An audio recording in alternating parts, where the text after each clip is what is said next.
Support WrestleTalk! How do you fix Money in the Bank? I'm WrestleTalk. I'm joined by Tempest, your Jam That Champion, your Quizlemania champion. LAW holds all the gold, etc. We're 2/3 of the Blackpool Content Club. Luke isn't here this week. He's the one letting the team down. Have we done one of these, just you and I? No. This is the only combination that hasn't been done. It's always been Luke plus. Yeah. It's been the Content Club formula. But this time we're doing it different, because Luke is off today. So me and Tempest are going to have a chat about Money in the Bank, because... Boy, did they mess this up. Oh, it wasn't good, was it? On Raw, they had Austin Theory cash in his Money in the Bank. He lost. And he also cashed it on Seth Rollins, who's the US champion, lest we forget. Okay, before we get into how to fix this problem, Mm-hmm. because I haven't been able to give my thoughts on all of this nonsense. Yeah. I just got to say, there are a number of possible outcomes with Austin Theory Money in the Bank briefcase holder. I think of the various options they had here, this is about the second worst option. The only one that would be worse would be him beating Roman Reigns and becoming champion. I think, yeah, that wouldn't be great. And I think that has its positives in that it would maintain like Money in the Bank as a thing that could make world champions. Yes. It maintains the prestige of Money in the Bank, which is a good thing. We would also have Austin Theory beating Roman Reigns, which would be a very, very, very, very, very, very, very, very, very bad thing. No disrespect to Austin Theory in particular, but just because that's not the way you want to end Roman Reigns' run that he's on right now. That would be a very bad way to do it.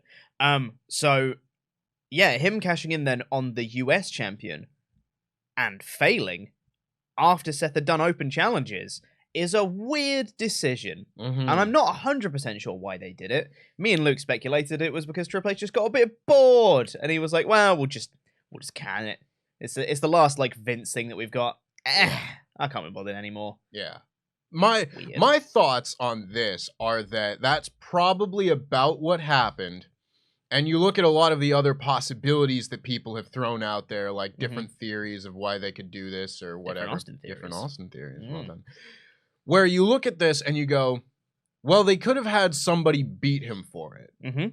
And if they're going to move Money in the Bank back to WrestleMania, you would like to think that the contract will like expire at WrestleMania or something. I don't think whoever they move the briefcase onto is going to beat Roman for the title either. So it's just like, well, we just need to get rid of it. Let's just get rid of it in this manner. I think the way they went about that was stupid. Real stupid. Because you could have just had him cash in on Roman and lose, and then Roman looks even better, which I think is just a better outcome than cashing in on the mid-card title for no reason when there was an open challenge and also losing. I don't think that helps anybody. No. But I don't think there was a good way out of all of this. I mean, I still think the best thing they could have done was have Austin Theory cash in on Roman Reigns and lose. Yeah. I still think that's the best outcome, especially because you could have done it after the next pay-per-view match. Do it after War Games, right? If Roman Reigns is in the War Games match, do it there, where Roman Reigns is battered and he's bruised and all that stuff, and he gets taken out post-match by whatever.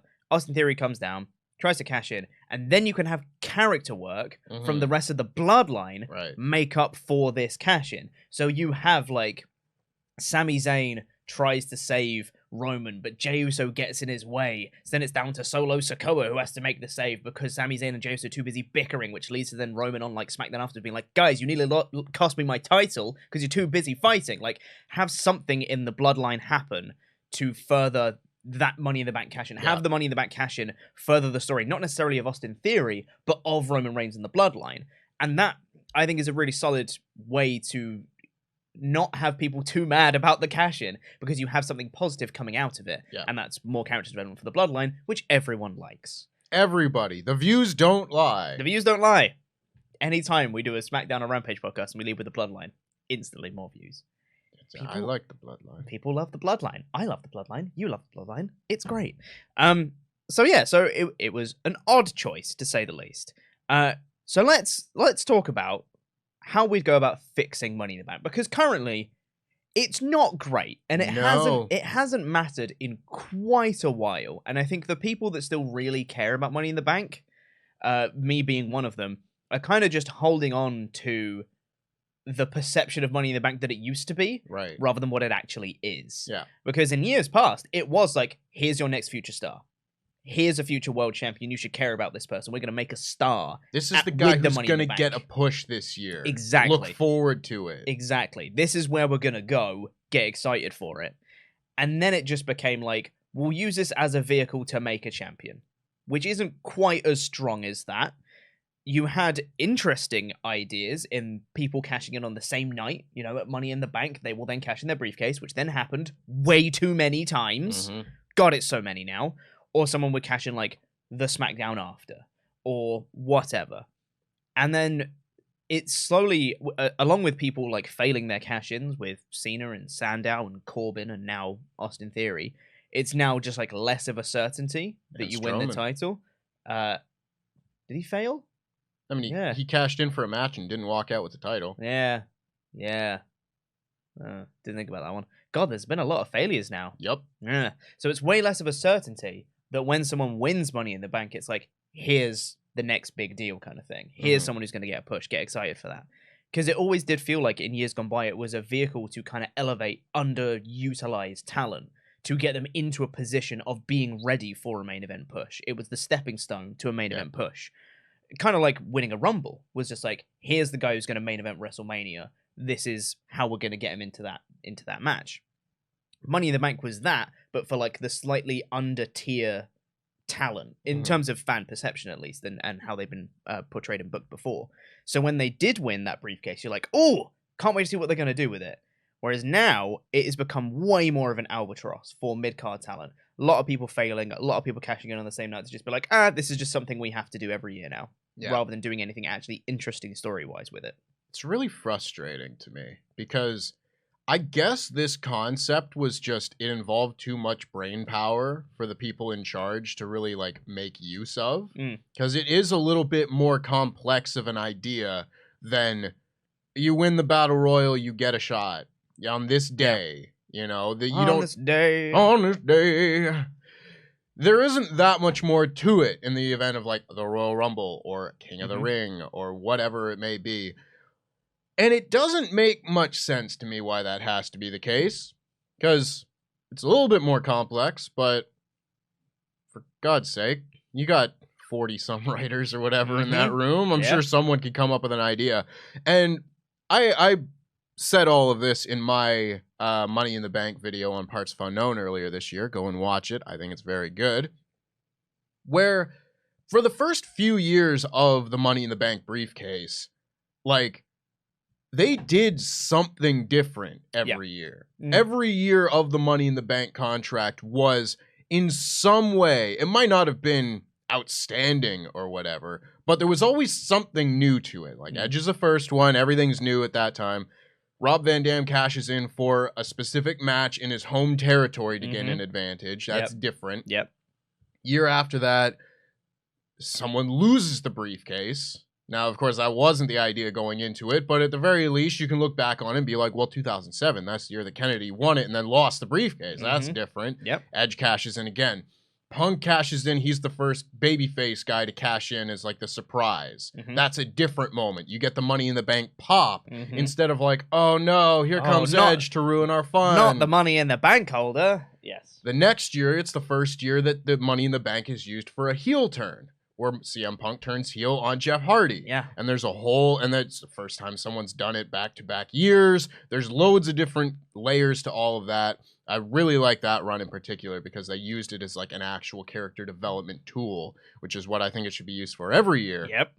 But you just keep going. Like, Swagger cashes it in the first week that he has it. It's the first time that that's ever been done. I don't think that was a good idea in hindsight at all, but like, it's something different. You move on to the pay-per-view that gets introduced that year. Kane cashes it in the first night, which for the time was like, no one's ever done that. That's something that you can play with. That's new. You know?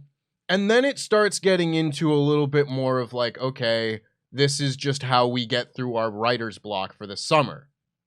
The next year, it's Cena cashing in to just insert himself back into the WWE title picture, which doesn't really do anybody any favors, especially when it is then him cashing in and not winning the title, which forever everyone theorized about Wasn't how... that 2013? Yeah, it was 2012. Oh. Are we missing a Del Rio in there somewhere? I mean, yeah. But it's But like, we can forget about it. skimming over, Skip that. you know, some stuff. Because just like in the middle there, in those like 2010 years, they stopped becoming interesting and distinct. Yeah. You know, like Del Rio cashes it in a month later at SummerSlam. Yep. Because again, they just got writer's block. And we got to throw Kevin Nash into that SummerSlam and everything. And then the next year, it's John Cena, who just like, we need to get him into the SummerSlam title picture. So let's have him cash in Money in the Bank for a match and then get DQ'd and then whatever. The next year, it's Randy Orton cashes in at SummerSlam. Yep. You just keep going on and on and on that way. And it wasn't until like 2014, Seth Rollins wins the Money in the Bank, where they decided to do something new again. And everybody loves it. You know, Dolph Ziggler wins it, and he's a pretty good example of holding it off and doing what people kind of want out of Money in the Bank, which is giving it to a younger, developing star, and then having that briefcase moment coming in a big moment that's built up to over a long period of time. Even defended the briefcase against John Cena. Yeah. Before that. That's not to say that it has to only be done one way. No, you know? of course not. But it, for the longest time now, has kind of only been done a certain way, and it kind of is lame. Yeah. It doesn't feel like a lot of brain power is being put into the Money in the Bank. Yeah. You could see it with like, oh, women's Money in the Bank, let's just have them cash in the same night, or the night after, or whatever. It's insane how they've done the same thing every time. Yeah. It is absurd that they can't think of anything else to do with it. It's crazy. For the women's side especially. I mean, I agree totally with everything you said. I think the early years are kind of like the shining example of how to just actually do something different. And it's not like, obviously there's a finite number of stories that you can tell with it, but what isn't so finite is character development based off this, because every character, every wrestler that wins it is different, and they have a different history of getting into the business. Their whole story is different. Everyone is unique. And how the Money in the Bank affects people is a really interesting thing, because there was a bit where, you know, bad WWE booking aside, when Daniel Bryan won his Money in the Bank and he went on a massive losing streak, which they love doing that. They love doing that. Stop it. But at the very least, he went on a losing streak, and they started to play up the fact that the Money in the Bank was like a curse for him. He was like, this is holding me back. Something has changed once I've won Money in the Bank, and I'm no longer as good as I once was. That is something. That is some character development that makes sense with the thing that they have. And then he cashed it in and became World Heavyweight Champion, and everyone was like, wait, what? And it went against what they were doing. But the steps that they were taking with that is an idea. It's something to see how people are affected by this. Do they let the Money in the Bank go to their head? Are they someone like an Austin Theory who just proclaims like, well, I'm going to be World Heavyweight Champion, so, you know, I'm basically already there. And they just get too arrogant and cocky? Or is it someone who takes it and is like, now the real work begins, and they're seen like scoping people out and trying to figure out the best possible opportunity to do it when they had perfect opportunities, but they're like, no, now's not the time, because they're second guessing themselves or whatever. There's loads of ways to use a Money in the Bank to further a character, and that I think is what we really want to see out of Money in the Bank, because we've done the superficial, like, here's a Money in the Bank pop. Yeah. Here's a cool moment kind of thing. We've had a lot of those now, and I think they will have diminishing returns before long. I think the next step to make Money in the Bank interesting again is to have it be a character development tool and not just a way to get a title shot. It's how you progress this character. It's the next step on the character's progression through WWE.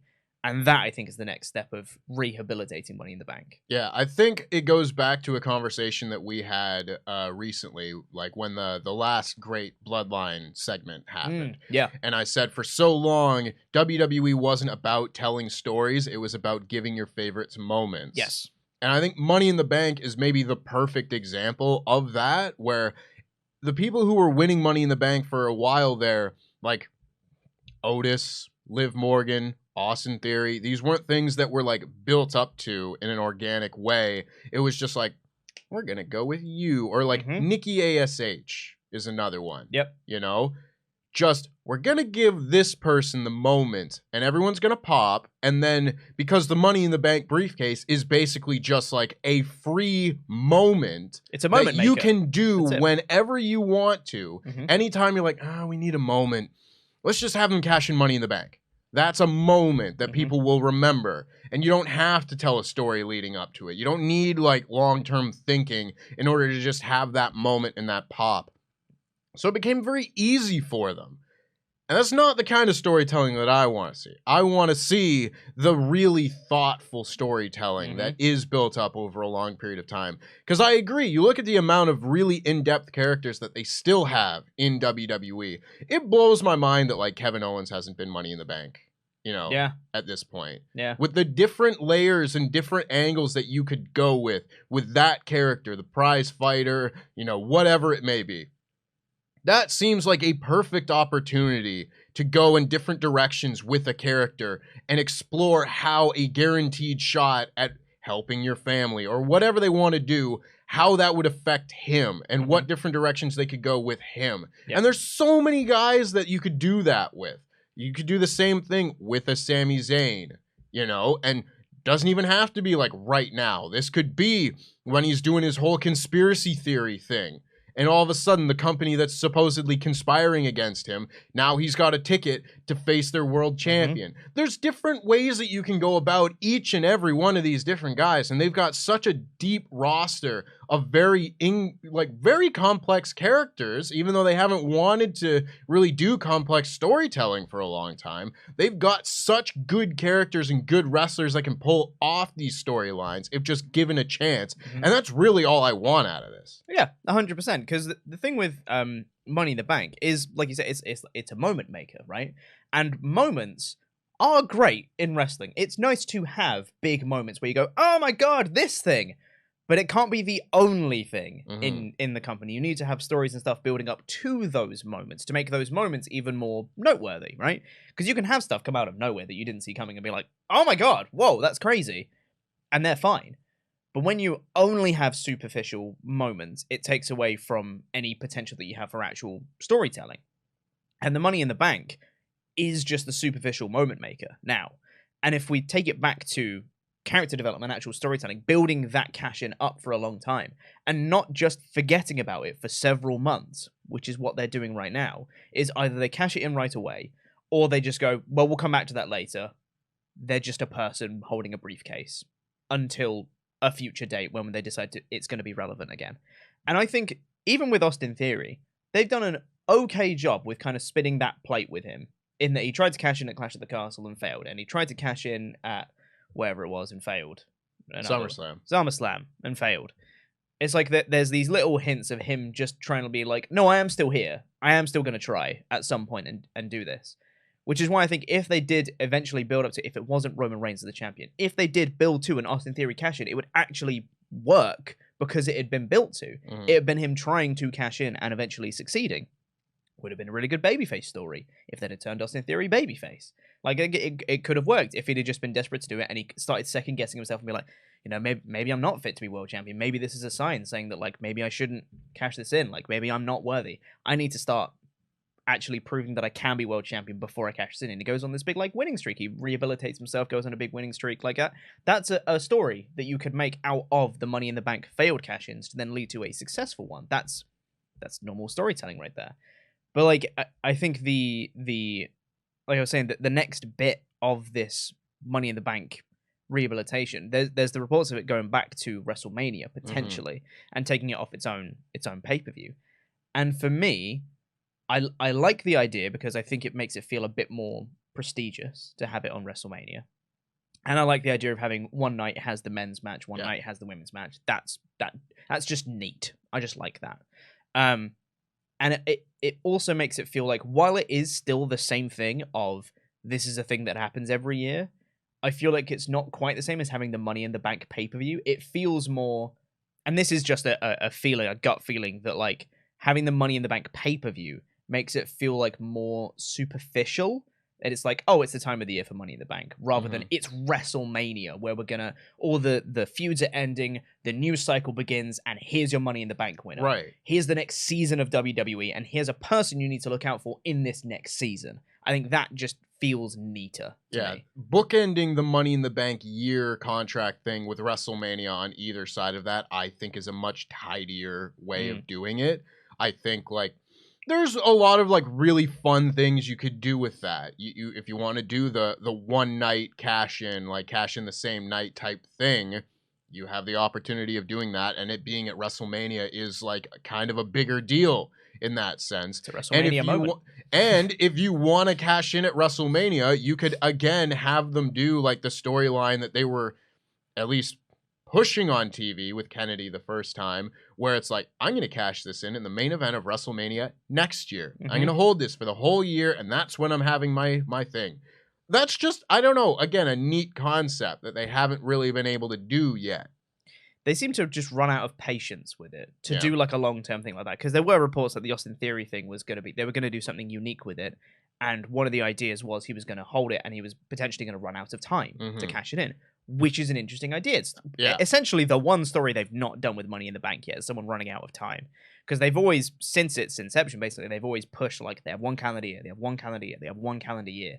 But they've never actually taken it to that calendar year yet. And I think it is, you need to have a long-term vision for that story. You can't just be like, here's a briefcase we'll come back to in a year. Because you need to see what they're doing in that year to make you care about their briefcase then running out. And I think it is a story that can work. It's a story that I've been pushing for years for them to do. This was the story that I wanted them to do. Like, I'm obviously not upset that this is not what they did with Seth Rollins, because Seth Rollins ended up with the best Money in the Bank cash-in of all time. That's correct.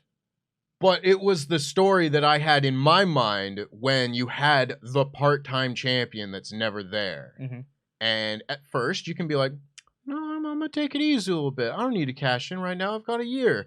And then you get past, like, WrestleMania on that, you know, July to July year period. And then it's all like, where's the champion? I don't... All of a sudden, now the clock is ticking. And if they're on Raw, like, one time in May or something, you can, like, have the Money in the Bank holder scrambling because it's like, I might not get another shot. Yeah. I got to do that. And then if they do run out of time, you can either have the storyline where, like, they literally cash in a week before the pay-per-view and win it, and it's like, he did it.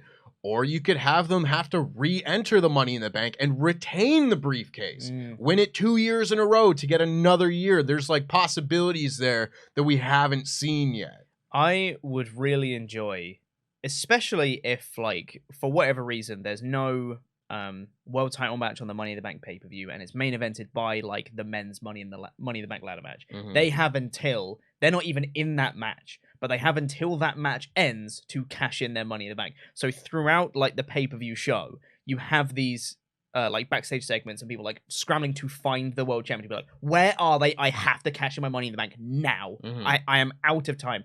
That, I think, is a very fun idea, makes for a really nice story through the show. And you can have like a culmination of like a segment like maybe just before that main event match or something where they go to the ring and they say, no, I'm not leaving this ring until the world champion comes out. The next Money in the Bank cannot start until I cash in my Money in the Bank. And that can culminate in whatever way you want it to culminate.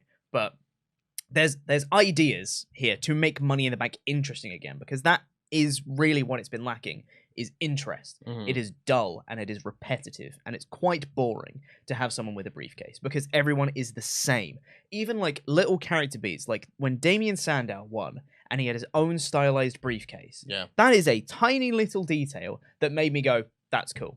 I should pay attention to this. Granted, little did you know. Granted then, he failed. But the idea of people taking that Money in the Bank briefcase and making it their own and making it part of their identity for like a year is great. And seeing what people can do with that new strand on their character is a great idea. And it just feels like in years gone by that they've just thrown that by the wayside to just be like, what a moment. And that's it. That's just the superficial level to it.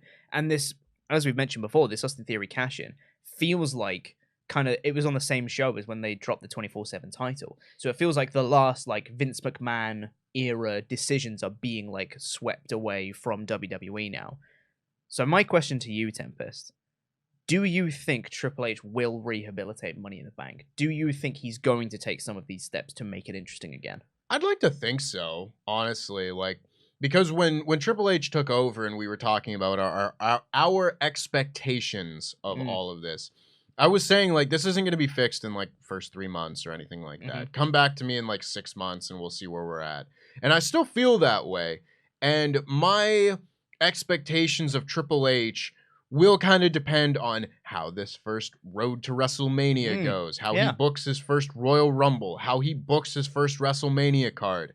And if all of that goes well, I don't really see why he couldn't do the same thing with Money in the Bank, which just is inject some new creative energy into it. Yeah. So that's really all I want, you know? I think there's a lot of different layers to Money in the Bank that really need a lot of work. And it's not only just the cash-ins and the time leading up to the cash-ins and everything. I was appalled while I was writing this script for my Money in the Bank video on partsFUNknown this year. How many absolutely dreadful title reigns come as a result of Money in the Bank? Yeah, that's a good point. Oh my God. There are, like, I want to say, I don't remember the actual numbers, but it is like a shockingly low percentage of Money in the Bank cash-ins that result in a title reign that lasts more than, like, 2 months. Which is just nuts, because you can go through, like, their entire history. Like, Edge's first reign was 3 weeks. Rob Van Dam's first reign was 3 weeks. Edge's second reign was only a few months, and then he got injured. It's like, okay, fair enough. And you just keep going, like, Punk's first reign was obviously very lackluster. Yep. You know, didn't even lose the title, was just taken out backstage and everything at Unforgiven 08. His second run was much better, but it was still short. It was only like a month and a half or so. Swagger's first reign, need not say more. Kane's first reign was long, but sucked because there was a terrible feud with The Undertaker. And it was you, Kane. A great moment at SummerSlam, but then a terrible feud with Edge. You just keep going down the line, and, like, there are so many dreadful title runs. Yeah. Like, even the ones that had a lot of potential, like Big E last year. A nothing title reign at the end of the day. That everyone was disappointed in, and everybody looked at and said, we are so ready for Big E to be WWE champion and have him go on a run and be important and be the flagship of the show, everything. And it just never happened. Like, you never got that payoff to him being WWE champion. And you can literally look at so many examples of that, whether it is all of the failures that don't even result in the title wins, or Randy Orton cashing in on Daniel Bryan and that title reign lasting a month. It just requires a lot more long-term planning than they've been capable of. Because not only is it the time leading up to this that you need to be thinking about how does this Money in the Bank briefcase affect the person holding it, affect the show around them, and, ooh, there's this level of danger and uneasiness with the champions because someone's walking around with this briefcase that could mess things up at any moment. They don't do that, but they also do not plan for the time after the cash-in either, where all of these women's Money in the Bank holders, with the exception of, like, maybe Carmella and, I guess, Asuka, like, Nikki ASH held her title for a month. Liv Morgan held it for, like, a couple months. There's not much to them. No. Alexa Bliss held hers for a month. There's nothing to it. You do need to have the title reigns feel like, oh, this Money in the Bank winner the next year is going to lead to something great. The only great ones that you can really think of are, like, again, Seth Rollins, who's, to me, the perfect example of a good Money in the Bank briefcase holder with a good cash-in and a good title reign, that every part of that really did pay off. But you need more than one, because this briefcase has been around for a long time now, and its percentage is just shockingly low. Yeah, and I think that Big E one that you mentioned is a perfect example of, like, this is the big coming out party for Big E as a main event talent. It was set up to be one of those really important, like, Seth Rollins level great cash-ins followed by a great title reign to solidify Big E as a main event talent. Exactly how Money in the Bank should be used. It's a guy who had never had a world title reign yet, that everyone was really behind it, wanted to see in that position. They gave him the opportunity with the Money in the Bank to be like, this is your time to be main event guy. They gave it to him and then did nothing with it afterwards. And that is where it really falls down, because his cash-in superficially was all right. It was against Bobby Lashley. I'm kind of out of nowhere, but it was all right. It was a cash-in. It was a moment. But the follow-up was nothing, which then means that when people win Money in the Bank in future years, you're then not expecting it to be the next breakout guy. You're expecting it to be a moment. Yeah. And then that takes away from Money in the Bank as a whole. It was, very, very well said. Because I think that follow-up is arguably more important than the cash-in. Mm-hmm. I think the cash-in is more superficial, but the follow-up to it is like, that's what actually makes it important. In the same way that like winning the Royal Rumble means if you put on great matches and WrestleMania main events and you have a good percentage of those people win at WrestleMania, that makes the Royal Rumble much more important. The Royal Rumble much more important because you think this is a guy who's going to main event and potentially be our next world champion at WrestleMania. But if you don't do that, if you say they're in one of the main events of WrestleMania and then they don't win the championships and whatever else at Mania, it makes the Rumble feel less important. It feels very basic, and it is. But I think going off one of the points that you said here about the follow up to it, I think that is the easiest way for Triple H to rehabilitate Money in the Bank, is just have the title reign matter, you know? Because we've seen so many of them that are pointless, as we've mentioned many a time now, that I think instead of all the, like, we mentioned the character development, we mentioned the not just making it a moment and all the new stories that they could do with it, but I think the number one thing that they do need to change and should fix is title reign should matter when they cash in. Because, like, the Seth one was fantastic, and even, like, the Dolph Ziggler one, right? That was a great cash-in. Arguably one of the better cash-ins that they've ever done. Second best one behind Seth. Yeah. Mainly just because of the pop, right? Because everyone really wanted to see Dolph Ziggler as World Heavyweight Champ. He got that moment, and you could see and feel what it meant to him in that moment to be World Champion. And that was a great payoff for everybody's investment into Dolph Ziggler. And then they messed it up because the reign didn't mean anything. It was so frustrating to have that moment, to not have that actually pay off into anything meaningful. And if they just had a good reign for Dolph Ziggler, we might be sitting here being like, can't wait to see Dolph Ziggler against Roman Reigns at WrestleMania. You know, like, that's slight exaggeration, but you know what I mean. Like, I know what you mean. It could have been cemented as a proper main event guy. That, to me, is maybe even more important than the reign itself, because you look at Dolph Ziggler's title reign, and yes, it only lasts like a month, but they do a double turn at Payback. They have Del Rio turn heel, beat him for the title, and Dolph Ziggler comes out of it looking very sympathetic. And that's not necessarily a bad thing. I did watch that and go, ugh, yeah, my God. Del Rio again? Del Rio again. Yeah. They just took the title off of Dolph Ziggler. He just won it. Yep. But to me, more important than that, and where I do think that they need to fix this problem, is you give them the reign, they lose the reign, and then they go back to where they were before the Money in the Bank. Bingo. Because you look at the first few years of it, and you look at Edge, and Edge in particular was a guy who was not, he was kind of on the cusp of that main event level in 05, 06. But once he won that Money in the Bank and then won the WWE Championship from John Cena, he never went back to being the step below the main event figure. Like, yeah, he lost the title just a few weeks later, but he goes into a main event feud with Mick Foley. He goes in and faces guys for the WWE Championship right after that. And he's a main event player for the rest of 2006 and really never gives up that top spot. He's a main event guy until he retires. Comes back and maybe will retire again at some point. But you go back then looking forward to other people from that point onward. And it's like CM Punk wins the WWE Champion or the World Heavyweight Championship the first time, holds it for a few months, loses it, isn't on the next pay-per-view, is a World Tag Team Champion with Kofi Kingston just having like nothing matches on Raw, then is the Intercontinental Champion and is just doing nothing throughout that year. Goes right back to being like the ECW champion level guy he was before that. Jack Swagger probably should have never won the briefcase in the first place, but he wins the World Heavyweight title, loses it, and again isn't on SummerSlam the next month. Is just nothing afterwards. Dolph Ziggler, The Miz. There are so many examples of people, Big E, who are given the WWE Championship or the World Heavyweight Championship or what have you. They lose it, and then they go right back to where they were before they were ever Mr. Money in the Bank.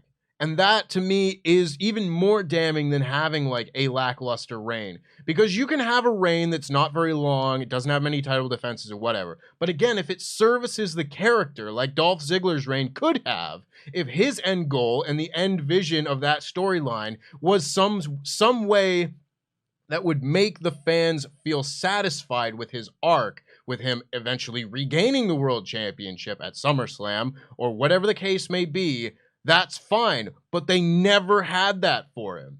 He was just, well, he's the Intercontinental Championship level guy again. And that's so disheartening when you see them, and that's where the aura of this is the next main event guy kind of just starts to fall apart. Because all of a sudden you know that they're not going to be the main event guy. You know that this briefcase that at one point felt like this golden ticket into the main event scene no longer is that. It's just, yeah, they might get a title reign out of it, and you can hope that this will mean that we have a new guy in that main event scene that can help carry the company and everything. But there's so many examples of people doing that and then losing and going back right to where they were beforehand. And it's just so damaging to the perception of all of this when it keeps happening year after year after year. And that's where I think Triple H can really help this. It's if he takes somebody, whether they're fresh out of NXT or not, or whatever the case may be, you take someone who doesn't even necessarily have to be like a first-time champion, but you take someone who's underpushed, who's seemingly undervalued, but can be a big-time player, and you give them the chance to do that, and then afterwards, the perception of them is different. They are at a higher level for having won Money in the Bank than they were previously. I don't think that's that much to ask, and I don't think that is that big of a task, really. Like, yeah, you kind of then have to figure out storylines for them as a main event player going forward, but, like, that's the job. You got to do that, you know? I think that's something that can really be changed with this new regime, and I really hope it does. For sure. And I think that that's just more of an issue with WWE booking as a whole, because it's not exclusive to Money in the Bank. Right. That's just exclusive to basically anyone getting a world title push as a whole. Look at Nakamura. Look at Kofi Kingston. Yeah. You know, people who get the chance to be world champion and then who just fall off into nothingness afterwards. And that's something that hopefully will change afterwards, because I think we're seeing good signs of people like a Drew McIntyre, who were built up to that world title scene, lost the title, and then is kind of still in that upper mid-card main event tier of talent, which is good. That's great. Still having very high-profile feuds, even if it's not for the title. That's the kind of, like, caliber of talent. And I know that, like, not every single person that wins Money in the Bank, you're not going to have someone every year that's going to be like, right, this is the next guy that we're going to push into the main event. Not every push is going to work. That's totally understandable. But at least try. Yeah. You know, have them win that Money in the Bank. Have them have that chance to be that main event talent. And if it doesn't work, that's fine. But actually give them a good shot at it. Don't just give them the moment and be like, cool, let's scrap that. And then let's move them back down. I think you owe it to that talent who you've decided who will win Money in the Bank. You owe it to them to give them a fair shot to try to be a main event talent. And if you don't think they're capable of being a main event talent, don't have them win Money in the Bank.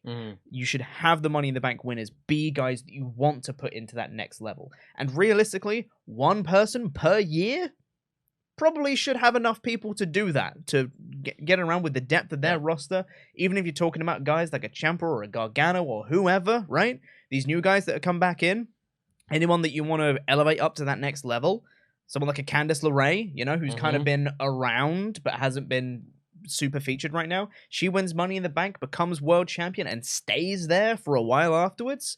That's a star-making thing right there, if you want to actually do that. But you have to do that follow-through with the title reigns. That is the key to all of this. And I think we found the key to all of this about 3 times in this episode so far. But I think that is the key to it. It's the follow-up with the title reigns. That's the most important thing. Yeah, I'm looking forward, honestly, to seeing what Triple H can do with this, because I do think he has a pretty good track record of taking care of the prestige surrounding a lot of things. Like almost instantaneously after he took over, he was like, "Here's some video packages about the US and Intercontinental titles. Here's why you should care about these things." So I'm hoping that with the Money in the Bank Austin Theory thing done, Triple H can focus on what he wants to do with Money in the Bank, whether that be move it to WrestleMania, whether it be whatever, however he wants to change it. But I'm hoping that we can have a bit of a renewed focus alongside things like King of the Ring reportedly coming back. Stuff like that just makes it feel like a lot of these forgotten or less used formats will then be cared for again. And that is really what I want to see. I just want things to matter. That's the main thing. Yeah. I think hopefully I'd like to think that we can see that now with Triple H. Like I think things mattering isn't a lot to ask for. And it's not like it's a pretty low bar to expect Triple H to clear. And I feel like he can do that. He can make these sort of things matter again. And again, I don't want to just keep going back to like the quality of their roster, but they have enough people that I think having at least one person pushed into that main top tier of talents, one a year, I don't think is that unreasonable, because that was always like when I was growing up watching wrestling, I was like, okay, if there's one new champion, one new world champion every year, that's probably pretty good. Whether that's like, you know, Edge, Jeff Hardy, The Miz, Sheamus, various people, where it's just like, okay, just new energy in that top scene every year. It made such a difference. And I feel like even though we've still gotten a decent amount of that lately, like Drew McIntyre, I think is the perfect example of that, as a guy who's won it, stayed in that top tier and done well. So props to Drew McIntyre. He's what I want out of this for the rest of the roster. But so many other people, whether it be people like Kofi Kingston or Big E, it just hasn't worked out that way, and I want it to. I want that to be the case with the new members of this roster. And you bring up guys like Gargano and Ciampa, like I think Tommaso Ciampa is like a perfect idea for like Money in the Bank, just with his level of like obsession over the NXT championship and bringing that character to the main roster in an effective way, I think would be really good to make somebody care that much about Money in the Bank and then the subsequent title reign that they may have. There's so many possibilities that they could do. And again, those are Triple H's guys. I think Triple H probably will give a little bit more care to guys that went through NXT, that were his people, and you want to see them reach the heights of WrestleMania and reach the heights of being WWE or Universal Champion or what have you. I think that there is a lot to look forward to there with all of that, and especially with a number of these NXT and former WWE stars coming back in recent months. It does kind of help bolster that roster and really give a lot more people that opportunity. Even people like we haven't said yet, like a Santos Escobar, I think would be an unbelievably great main event talent for WWE. Absolutely, yeah. There's so many possibilities that you could do here. Yeah. You could honestly have Walter win Money in the Bank at some point. I'd be okay with that. There's so many options here. And so many golden tickets, if treated properly, to actually have new main event talents, which is what people have wanted from WWE for like over a decade at this point. Yeah. People have been talking about like they're not making enough new stars for like literally since 2010, probably earlier than that, when it was just Cena and Orton winning titles every year.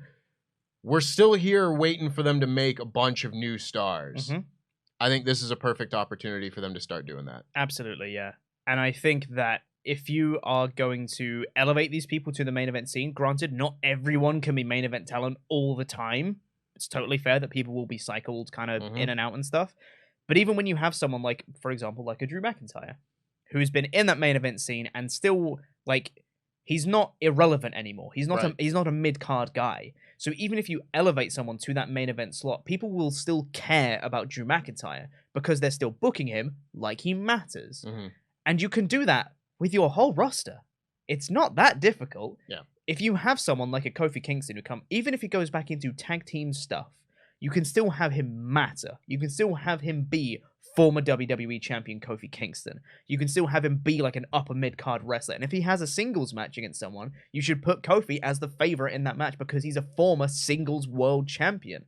He can still matter even if he's not doing main event things all the time. It's just about making everyone in your roster feel important. And that is something that the Money in the Bank allows you to do. It gives you an in. It's honestly like a little bit of a shortcut to get you to the point you want to get to.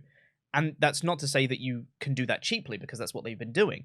But it gives you the reason to put them in that main event scene in the first place. And it makes it feel a bit less jarring for when you want to push someone. It gives you that little out to get them in the first place. And then you do the work to do the follow-up. And then people care about them.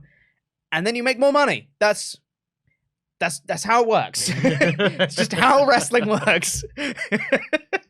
You know, it not to go off like on a tangent or tangent? No. On Content Club? Impossible. But not to take this in a completely different direction. But one of the things that I always kind of noticed or was a marker to me of someone reaching that kind of level was if it was important to have them in their own featured match at WrestleMania. Like if that was a priority for people, where it's like Drew McIntyre doesn't have to be in a world championship program, but he's going to have a singles match at WrestleMania. Yeah. This is very much why, like, a couple years ago, I was really kind of annoyed that Bayley wasn't given just a match at WrestleMania. It was like 37, where she was like hosting. She was the host, and everything. I was like, that's unacceptable. She carried the SmackDown era of the Thunderdome and everything. Why is she not in a top match at WrestleMania? It doesn't have to be for a title, but give her a storyline and give her something to do because she'd earn that.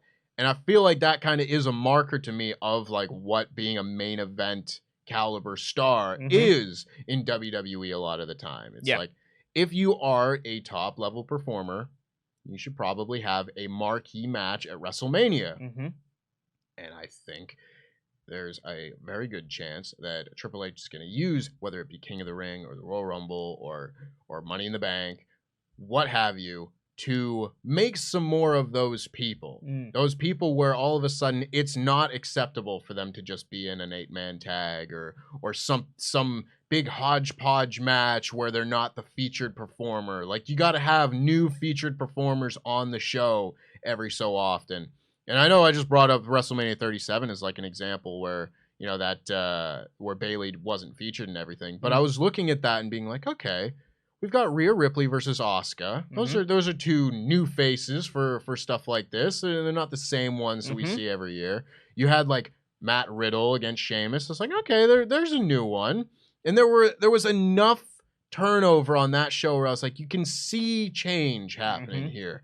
I want that, but like next level, where it doesn't have to necessarily be like mid-card matches like Matt Riddle and Sheamus, but just bigger matches for some of these people that are the mid-card level people that are then being pushed into the next tier. I want to see that progression.